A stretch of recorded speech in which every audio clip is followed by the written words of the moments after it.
Isn't it truly like life? It is. So remember I showed you guys the grass just now, right? So I went and got a little bucket to kind of put the stuff inside, and I'm plucking up. I want you guys to kind of see. So I'm plucking up, and I'm using this nice little tool, looking like a fork or trident, to go there and try to pluck them up. Because I'm like, it's amazing. I said, let me do this. Let me just try to pull it up so you can see what I'm talking about. Blends in the same, looks the same, but it's not the same. The invasive species. Trying to dig for the counterfeits. So we gotta get tools. Gotta gentle. I don't want to rip the whole vine. I want to get it so I can pull it out easier. So I will take my glove back on. I will take this little device here and start plucking them up where the areas where I see them are. Remember I told you, say, I don't see it. Let me see. Let me pull back. It said 0.5 magnification. So look, I'm here, digging up. Here they are, digging up. So I'm just gonna loosen up below them. Loosen them up a little bit. Bring them up. They look the same. Look at this. Gotta plug them out. Gotta find them inside. Gotta weed them out. That's where the term comes, I'm guessing, right? How significant is this? Again, look at life. Okay? Sometimes you gotta weed these things out. Bad habits, bad behaviors, bad practices, things that might look questionable, that are really bad. There's some things people can question that, you know, if it's unfounded, it's not really grounded in scripture or doesn't tie. You see all these things tied together? Nothing just stays apart as like, oh, something, oh, that doesn't apply to this. Oh, it does apply. Some things may be questioned. People may be looking and saying, I think this looks funny. I don't know. It looks something I'm not used to. Do you remember a time in history where people actually were persecuting people for having left hands because you're left-handed? Could you imagine that? A time when you're persecuted for being left-handed because people misunderstood you. There's a time also when they told you that smoking could be cured by, asthma could be cured by smoking and other things. They also said AIDS can be cured by sleeping with virgins and all this other stuff. Could you imagine all these things? All these things we hear about that people don't take to heart. They know this stuff is wrong. They know something is there, but they just can't put their hands on it. Well, sometimes you got to get that tool. The tool could be the Bible. The tool could be wisdom. What could be is the Bible and is wisdom. So you start pulling them up. You get the invasion of the grass snatchers. I should call it invasion of the grass snatchers, right? Invasion of the body snatchers. For the lawn snatchers, invasion of them. I don't know what they are, but I don't want them there. They don't deserve to be there because they're destroying the grass. And there's a whole network of them in the grass. They make movies of this, like a lot of movies and themes like this, whereby you got to get these things out or they'll be entrenched and they'll take over everything. And right in our own backyards or lawns, they're taking them over the same. So how are we so busy watching outside stuff and can't see our own lawn, our own grass, our own backyards? Huh? We're so busy watching everybody else's lives and everybody's lawn. Oh, look at the lawns. It's nice. It's beautiful. Yes, it's great. They're wonderful. You must have a green thumb. I don't know. It could be blue, whatever. Some all grass is green. Some is dark green. Some light green. A lot of shades of green, whatever. But I'm saying we're busy putting fix stuff there, and we don't see the things that are in our own lives that we need to start digging up. You know, I remember I said everything I say comes back to me as well. I cannot be a hypocrite and say something else that doesn't apply to myself. Whatever God gives me to do, I do. And I said, every time I'm doing some work in the garden, and I saw this when I first started walking the dog, I said, what is this thing I see here? I gotta go back and take a look at this again, take a closer look. And as I walk more, I see more next to other people's property. And I'm like, you see what's coming up here? You see the letter? It's almost like the word C. I'm like, what else is out there? Look, it looks the same, right?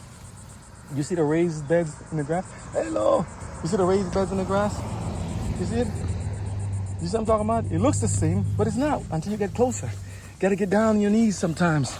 Pray to God for guidance. Pray to God for clarity. Pray to God for understanding. Pray to God to spot out the tares among the wheat. Pray to God to find out the bad habits and invasions, species in our lives, the things that are coming into our lives, into our being, that's changing how we look and view and see things. Pray to God that we can break the conditioning of things. That's emphasized. The conditioning of things. It was growing fine all the time. I didn't see anything that was out of the ordinary. But the more I started digging, the more I started saying, Lord, help me apply that holy vision. Help me apply that vision to see what life is really going on. Help me to see what's really happening behind the scenes. What's really under the surface. What's really hiding amongst the trees, hiding among the grass. Nice and camouflage. Huh? You see how it's growing and it's developing more? I'm just plucking them up. I'm just lifting them up. I'm just slowly trying to identify which ones are there that needs to be taken out. You know, just identifying which ones are there. And I'm slowly going around the edges and the perimeter because I wanted to see how big this thing is. But it's there, hidden amongst this stuff. And I'm taking it and I want you to see it. And I know it get a little tedious in the video. I thought I was done, but I'm like, there's more. I thought it was only a little bit, but there's more. These guys, and I plucked the ones closer to the perimeter of the fence, the edges of it. Of the grass, the lawn. But I didn't notice there's a lot more that I didn't see still.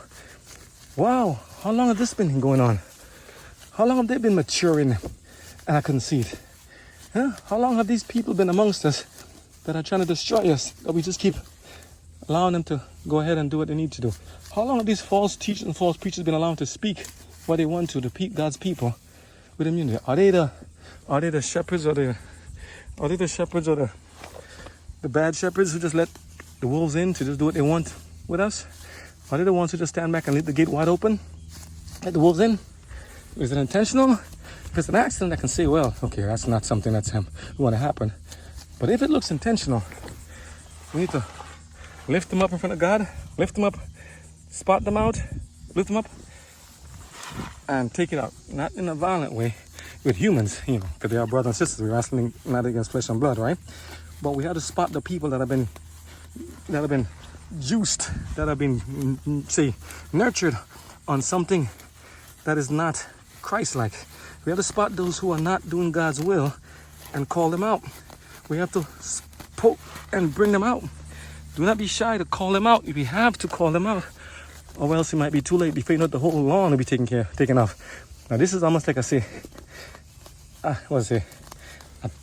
not even 10%. This is like, it's a good percent. If I left the other ones going before, there would have been more.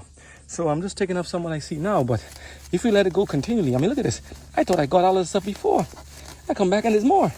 I thought we got rid of these different groups and administrations and other things, and the same group's coming back. It's like, wow. It's like they're all working together. But not with the grass. With them, the grass is surviving. Thank goodness around them. But how much more better they could have done and grown if we had just gotten the extra saps and things around them. Look at them. Taking a little view every time. See if you see the angle. What's going on here? See more and more? It doesn't look that big to you until you get closer to the ground. See, it's raised. You see what I'm saying? It's raised. But they're still maturing. I'm trying to pull them up because I'm like, it needs to be done. So I won't continue the video too long. Just saying, we have to start studying the original stuff more and more and start calling these things out. Not putting up with it and tolerating it for too long. God told the children of Israel, when you go to Canaan, I need you to take out the inhabitants that are there, that are doing idolatry and wicked things. They'll destroy you and corrupt you. They'll put strange women among you, and they'll put strange marriages among you and cause these things to destroy you eventually. Did they listen? Babylon is fallen once, is fallen twice. Babylon is fallen. They didn't listen. Many of these groups nowadays, even these church and organizations, are now tied to 501c3 charitable status. God told them you should not get involved in such things, to Ellen G. White the prophetess, because if you do, you then become beholden. Because the servant, or to say the borrower, is beholden to the servant. So what they do, they get the back money. Back money means like kind of hush money. So in others, if I can avoid having to pay taxes and all this extra money, fees, then I save money in my pocket. That's not like a payment to me. Is that what God means, apostasy or whoring?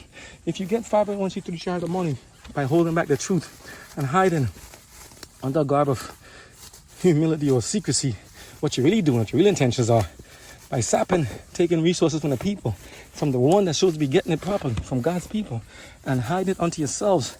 And you're doing that, but you're refusing to give God the credit and power for who He made you are and all the things you have, but instead you just keep raving in the flock, taking what don't belong to you, and letting wolves attack them. You need to be called out, rooted up, plucked out, and then replaced with something better. Okay? The grass needs to be left alone. Okay? Not to be disturbed by the likes of these little creatures. Look at this thing here. Look at them. You see them now? It's kind of like when you get whelps in your skin, you get an allergic reaction, right? Look at them now. Let's see. There. You see a little better now before? He's like, I don't know what you're talking about. I don't see anything, man. But I'm saying, you got to spot them out. I know the original, the grass. This thing doesn't belong. Okay? So you got to spot them out. So time to call out the fakers. And those are there. We've been sitting there oppressed for so long thinking, oh, Deliverance will come from somebody else. If somebody else stands up in there, then I'll follow them. If somebody else says something, I will too. And in the meantime, we're sitting there. And if we just keep quiet, if we just blend in ourselves, we may not know. If we just tie our laces when the trumpet is blowing and the playing of Dura, you'll just be like, you won't get put into the fiery furnace. If you just do your part, look at all these guys. These guys are bad too. These guys especially, I see them here. If you just stay quiet and don't say nothing, then hopefully they'll leave you alone. Remember the Holocaust? Yeah. You have again this now by Vera Sharav, remember? They said if you just keep quiet, don't say nothing, don't disturb the peace, maybe they'll leave you alone. You see them? You see them? Did you see this buried there? Where did this one come from?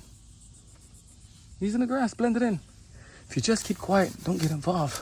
If you just mind your business, if you just put the phone on to film it, but don't really get involved, don't say anything, then it's like, shh, it's our secret, right?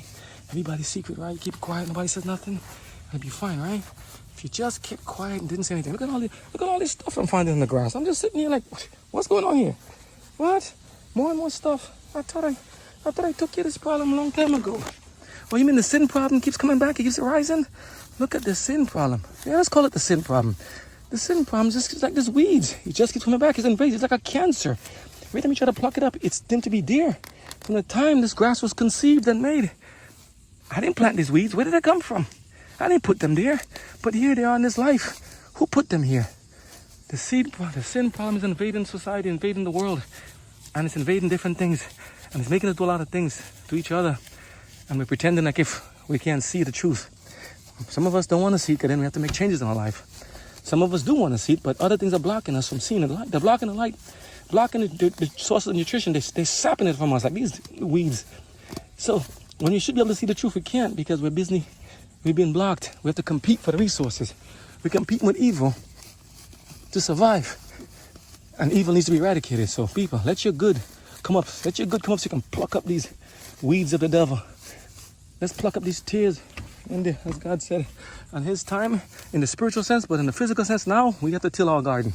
So go till your garden yourself too, and dig up the weeds here, and stop believing the counterfeit and the lies. Stop believing the fakers. Start trusting in God's truth only. Start studying his word. Start reading everything that he says to do. Let's follow what God's asking us to do, so we can finally see the invasive species that's trying to take over our lives, our lawn. Okay? Look at this stuff here. It's trying to take it over. Perspective, look at the road here. Look at the car inside here. You see? It's trying to take it over. All this stuff, he said, I didn't see nothing before, but I see them. Look, it looks almost like a handprint. Like I'm finding fingers. Some there, some there, some there. Who's faking it? How could I fake this? Seriously? Looks like a right hand. Thumb, 1, 2, bent fingers, another finger over here, and a palm. Something. Be a left hand too. But think about it, right? It's there in the grass. Where else is this in the grass? Now I gotta do a search. Can it be we have to go search our own lives also to see if there's anything in there? Didn't God say, man, woman, know thyself? We must search ourselves, search our hearts to see if there's anything there that is unlike God. And if it is, root it out. Get rid of it. Lust, adultery, temptations, lying, stealing, cheating, anything, covetousness, graft, wickedness, scorn, debate, deceit, gossip, hate, disobedience. We must pluck those bad habits out and put more godly habits in. Because if we don't, they'll take over the whole lawn. This is our lives here, right? Pretend this whole grass is like your life. You have a certain limited capacity, how far you can grow and how you can be. And if you don't take care of it, you'll lose all of it.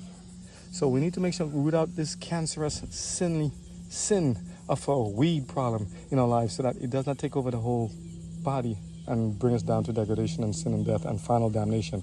We need to get rid of it in a timely fashion, in a delicate fashion. Harmless as dove, but wise as serpent. See, I was harmless. I took it up. I didn't pluck it up as yet. God will do the final plucking up, and he's the final gardener. He was the master that was in the parable of the wheat and the tears. Okay?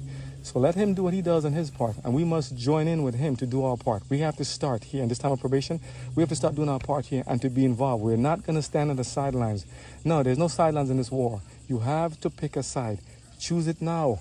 Choose it quickly, okay? Because if you don't, it'll be chosen for you. And most of the times, if you're not choosing God's own right away, the devil will find a way to keep you nicely, conveniently burdened with the cares of his life. Can I get this thing off my hand?